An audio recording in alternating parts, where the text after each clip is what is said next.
बिस्मिल्लाहिर्रहमानिर्रहीम, अस्सलाम वालेकुम। Welcome back to CSS। आज हम डिस्कस करने जा रहे हैं spotting the grammatical errors in the following sentences. तो चलिए शुरू करते हैं। शुरू करने से पहले मैं आप सबसे रिक्वेस्ट करूँगा, अगर आप हमारे चैनल पर नए हैं तो काली हमारे चैनल को सब्सक्राइब करें, हमारी वीडियोज़ को लाइक करें, ज़्यादा से ज़्यादा शेयर करें। आज की वीडियो आपको MPT और बहुत सारे वन पेपर के इंग्लिश पोर्शन को सॉल्व करने में हेल्प करेगी। तो चलिए शुरू करते हैं। हमारे पास क्वेश्चन नंबर 1 है, सेंटेंस 1 है, each of the students have submitted their assignment without delay. तो हमने बताना है कि कहाँ पे इशू है। Each of the students have submitted their assignment without delay, तो ये पार्ट ठीक है बिल्कुल। देयर असाइनमेंट जाहिर सी बात है, ये भी ठीक है। नेक्स्ट है हमारे पास विदाउट डिले, ये भी ठीक है। यहाँ पर मसला है, यहाँ पर क्या मसला है ये मैं आपको बताता हूँ कि ईच जो है वो सिंगुलर है, तो यहाँ पे हैज़ आएगा, हैव नहीं आएगा।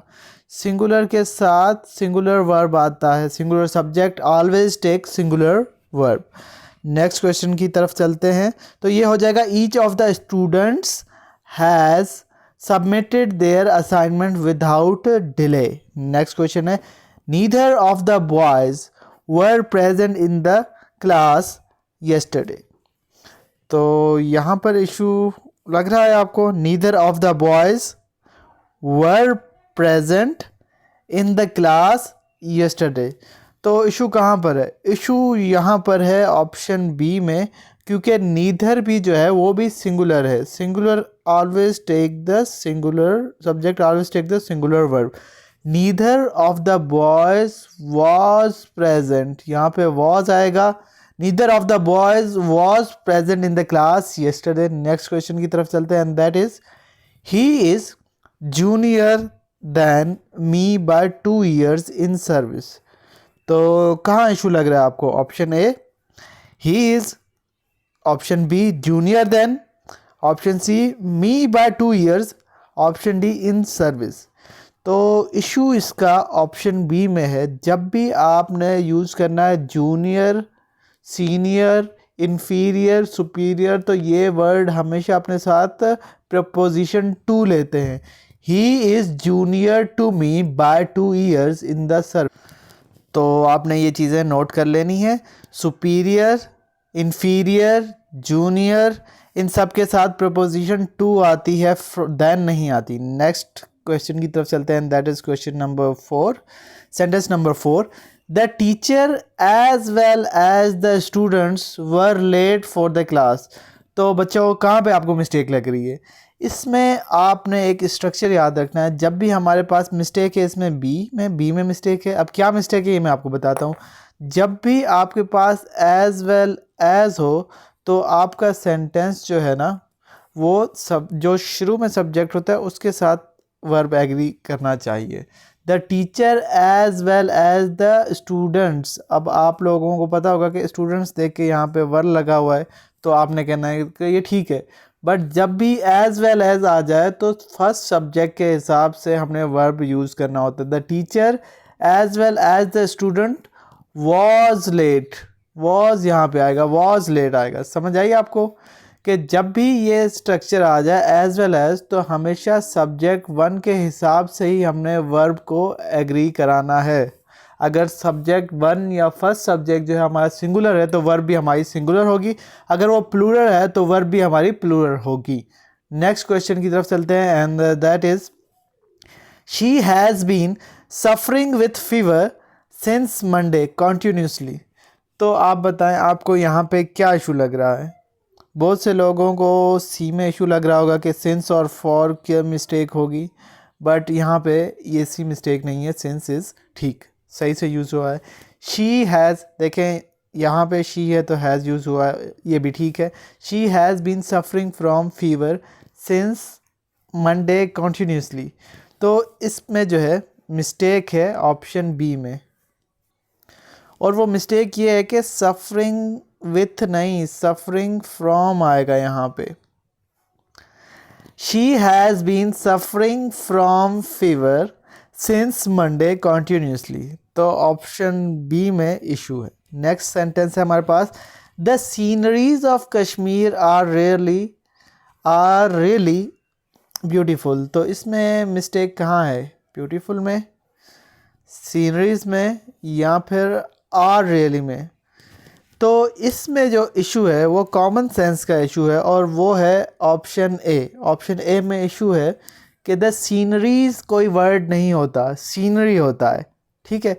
The scenery of Kashmir are really beautiful, ठीक है, याद रखिएगा।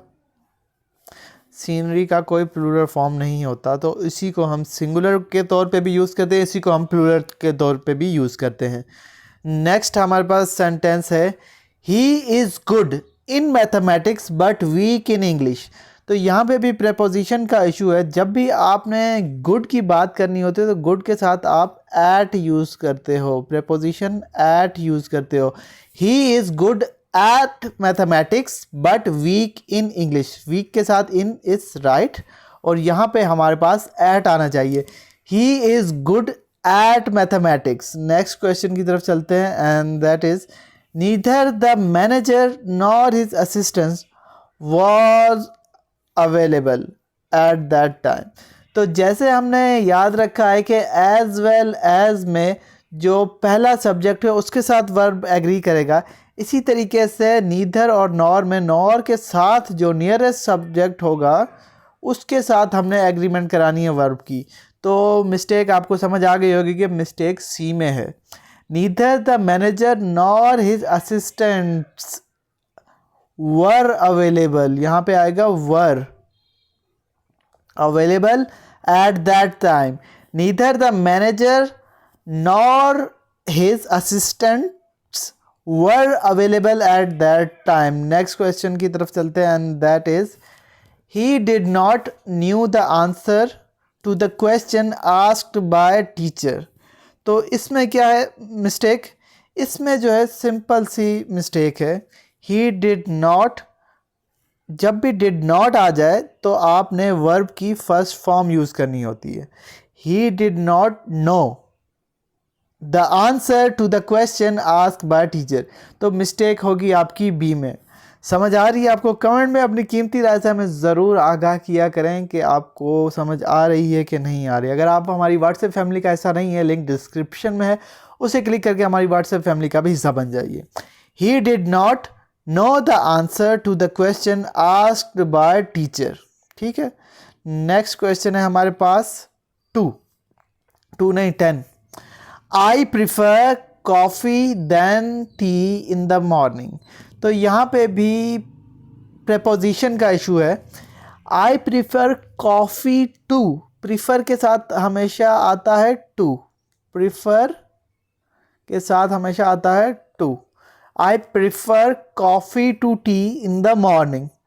नेक्स्ट क्वेश्चन है हमारे पास question number 11। The baby was sleeping when the doctor was knock, sorry when the door was knock, door and doctor नहीं है यहाँ पे। तो इसमें जो है आप हमें बताएं कि क्या मिस्टेक लग रही है। The baby was sleeping when the door was, तो ये है पैसिव फॉर्म यूज़ करनी है हमने, यहाँ पे पैसिव वॉइस यूज़ किया, पैसिव फॉर्म यूज़ की हुई है। The baby was sleeping when the door was knocked, यहाँ पे आ जाएगी third form. The baby was sleeping when the door was knocked. Next question है हमारे पास question number 12। He is one of those man who always helps other. तो इसमें mistake कहाँ है, यहाँ पर है। कैसे समझते हैं इसको? ही is one of those man. अब देखें ये मैन तो प्लूरल है पर वो एक बंदे की बात कर रहा है, तो यहाँ पे सिंगुलर वर्ब यूज़ किया हुआ है। सिंगुलर वर्ब यहाँ पे यूज़ नहीं होगा, ठीक है। तो याद रखिएगा सब्जेक्ट में जब भी हम एस या ई एस डालते हैं तो वो प्लूरल बनता है, और वर्ब में जब हम एस डालें तो वो सिंगुलर बनता है। तो यहाँ पे मैन के साथ हमने एग्रीमेंट कराना है इसका, ठीक है। तो यहाँ पे आ जाएगा हेल्प, एस कट जाएगा क्योंकि जब भी हम वर्ब के साथ एस लगाते हैं तो वो सिंगुलर बन जाता है, जब हम हटा देंगे तो वो प्लूरल बन जाएगा। ही is one of those man, उन लोगों में से वो एक बंदा है, हु ऑलवेज हेल्प अदर्स। तो यहाँ पे हेल्प आएगा ना कि हेल्प्स आएगा, ठीक है। नेक्स्ट क्वेश्चन की तरफ चलते हैं and that is 13। She told that she will come to the party tomorrow. तो यहाँ पे हमारे पास विल को चेंज करेंगे हम वुड में। She told that she would come to the party tomorrow, ठीक है। यहाँ पे हमने वुड यूज़ करना है, रिपोर्टेड स्पीच है यहाँ पे। 14 है, he asked me that why I was late to the school. तो यहाँ पे मिस्टेक है, दैट नहीं आना चाहिए, ठीक है। वाई, वॉट और हाउ से पहले दैट नहीं आना चाहिए। तो he asked me why I was late to the school, यहाँ पे सेंटेंस ठीक हो जाएगा जब हम हटा देंगे दैट। 15 है, if I was you I would not take such a risk. अगर मैं तुम्हारी जगह होता तो मैं कभी भी ऐसा रिस्क ना लेता। तो जब भी हाइपोथेटिकल कंडीशन हो, इमेजिनेशन वाली कंडीशन हो, तो हम वहाँ पे वॉज नहीं वर यूज़ करते हैं। तो the right option will be if I were you I would not take such a risk, ठीक है। अब नेक्स्ट क्वेश्चन की तरफ चलते हैं and that is question number 16। She is married with a lawyer from Karachi. यहाँ पे भी प्रेपोजिशन का इशू है, married to. She is married to a lawyer from Karachi is right option. Next है हमारे पास question number 17। No sooner had he reach the station when the train left. तो याद रखिएगा यहाँ पे कुछ सेंटेंस स्ट्रक्चर्स आपके सामने होने चाहिए माइंड में, जैसे नीदर के साथ नॉर आता है, ईदर के साथ और आता है। इसी तरीके से नो सूनर के साथ व्हेन नहीं देन आता है, नो सूनर देन, ठीक है। No sooner then, no sooner had he reach the station then the train left. अब ये सेंटेंस ठीक हो जाएगा, यहाँ पे देन होना चाहिए। ये स्ट्रक्चर्स आपने नोट कर लेने हैं, जैसे कि एज वेल एज में जो वर्ब है फर्स्ट सब्जेक्ट के साथ एग्री करेगा, नॉर के साथ, नीदर नॉर में जो है नियरेस्ट सब्जेक्ट के साथ एग्री करेगा। इसी तरीके से नो सूनर के साथ देन आता है। He insisted to go to the market alone. तो यहाँ पे भी मसला है, और वो मसला ये है कि इंसिस्टेड ऑन आएगा, एक तो ऑन आएगा, इंसिस्टेड ऑन आएगा, और साथ में गो नहीं गोइंग आएगा।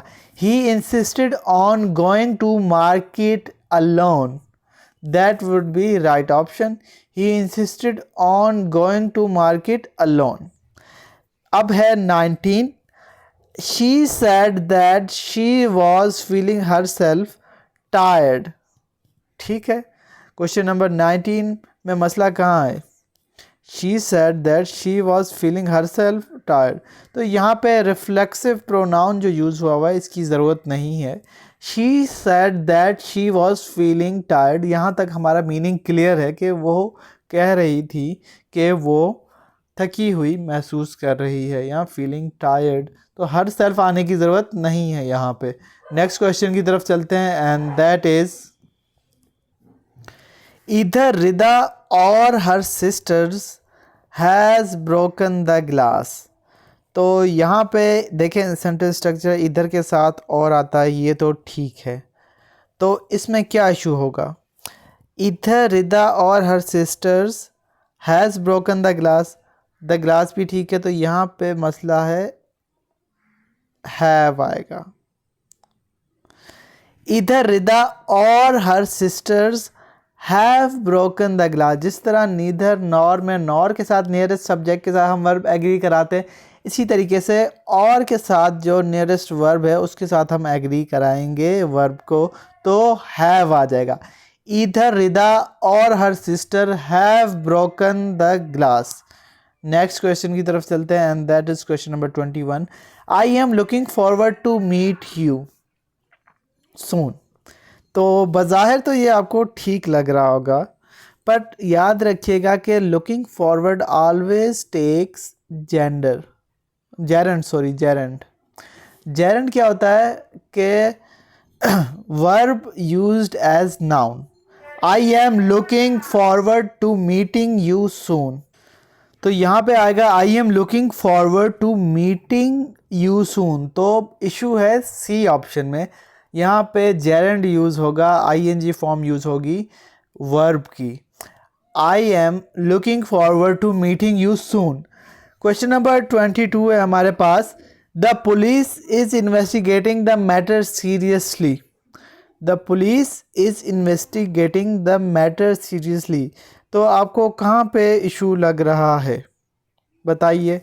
The police is investigating the matter seriously, तो यहाँ पे बज़ाहिर तो सब कुछ ठीक लग रहा है, लेकिन यहाँ पर इशू है यहाँ पर इस वजह से द पुलिस इज़ प्लूरल, ठीक है, पुलिस मैन नहीं है, अगर वो होता तो सिंगुलर होता। तो the police are investigating the matter seriously, यहाँ पे आर आएगा, द पुलिस जो है प्लूरल फॉर्म है। नेक्स्ट हमारे पास है question, she is senior than him by 5 years in service. She is, मैं ऊपर बता के आया हूँ, सीनियर, इन्फीरियर, जूनियर के साथ हम क्या यूज़ करेंगे, टू, ना के then. She is senior to him, बाकी सारा ठीक है, she is senior to him by 5 years in service. Next question की तरफ चलते हैं, and that is the committee have decided to postpone the meeting। तो the committee have decided to postpone the meeting, तो यहाँ पे मसला है बी ऑप्शन में ए ऑप्शन की वजह से। कैसे, द कमेटी है ये कलेक्टिव नाउन है, तो इसको हम सिंगुलर के तौर पे यूज़ करेंगे।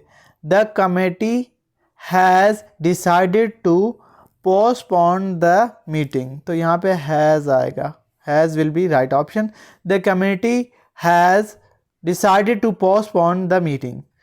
नेक्स्ट क्वेश्चन की तरफ चलते हैं, and that is he prevented me to go, prevented me to go there alone. तो जब भी प्रिवेंटेड आता है तो प्रिवेंटेड मी फ्रॉम आएगा, प्रिवेंटेड मी टू गो नहीं आएगा, और आईएनजी फॉर्म आएगी, जेरेंट फॉर्म आएगी। He prevented me from, to हट जाएगा, गो को कर देंगे going. He prevented me from going there alone. याद रखिएगा प्रिवेंटेड मी आएगा और प्रिवेंटेड मी के साथ आएगा फ्रॉम, और प्रिवेंटेड हमेशा क्या लेता है, जेरेंट लेता है अपने साथ। नेक्स्ट क्वेश्चन की तरफ चलते हैं, एंड दैट इज, बस यही क्वेश्चन है हमारे आज के। He has returned back to Lahore yesterday, sentence look fine. He has returned back to Lahore yesterday, but इसमें थोड़ी सी ये चीज़ मसले वाली है कि भाई रिटर्न का मतलब भी तो वापस आना ही है ना। He has returned to Lahore yesterday, अब ये ठीक हो जाएगा क्योंकि बैक और रिटर्न दोनों रिडंडेंसी शो कर रहे हैं, रिपीटिशन शो कर रहे हैं। समझ आ गई, तो यहाँ पे बैक नहीं आएगा, रिटर्न का मतलब बैक ही होता है। He has returned to Lahore yesterday is right option. Next question है question number 27, she is much worried about the economical situation या कंडीशन। शी इज़ ठीक है, much worried about the economical नहीं आएगा, इकोनॉमिक सिचुएशन और economical situation में फ़र्क होता है, तो यहाँ पे economic situation will be right option. Next question है question number 28, the train will reach by 7 PM in the evening.